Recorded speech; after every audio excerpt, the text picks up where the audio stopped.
Everyone, আমি মধুমিতা। সবাইকে আমার চ্যানেলে ওয়েলকাম।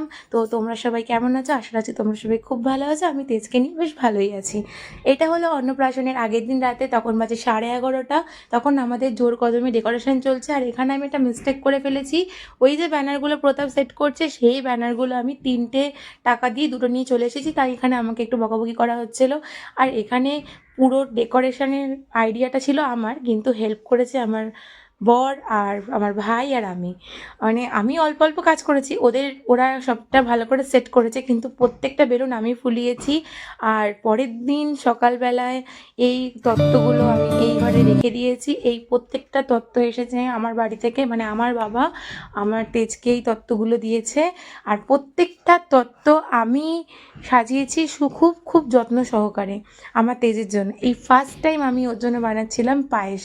আর এদিকে প্রত্যেকটা রিচুয়াল শুরু হয়ে গেছে। এগুলো তো আমাদের দেখতে নেই, তা আমি আর প্রতাপকেও দেখিনি, তাই ভিডিওর মাধ্যমে এই তোমাদের সাথে পোস্ট করার সময় দেখে নিচ্ছি।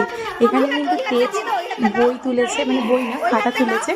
যাই হোক, আমি ভগবানের কাছে একটাই প্রার্থনা করি, তেজ যাতে সবার আগে একজন আদর্শ মানুষ তৈরি হয়, তারপরে ওর প্রফেশনে কী হবে সেটাও নিজে নিজেই চয়েস করে নেবে। আমি ওর উপর কোনো কিছু চাপিয়ে দেবো না। আর এখানে তো তেজের বাবা ফটো তুলতেই ব্যস্ত।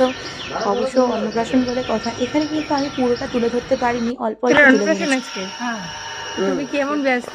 অনেক ব্যস্ত না, ছেলে আমার কাঁদছে। কি? ছেলে কাঁদছে, ভালো ছবি তুলবে, ছেলে শুধু কাঁদছে। আর সবাই যেগুলো পছন্দ করে না সেগুলো করছে। লোকে উলু দিচ্ছে, শাক বাজছে, আমার ছেলের যে পছন্দ না। তুই খাবার পরিবেশন করছো? বিকেলবেলার দিকে আমি পুরোটা তুলে ধরতে পারিনি, তো তোমরা কয়েকটা ফটো দিয়ে দিচ্ছি, সেগুলোর মাধ্যমে দেখে নাও।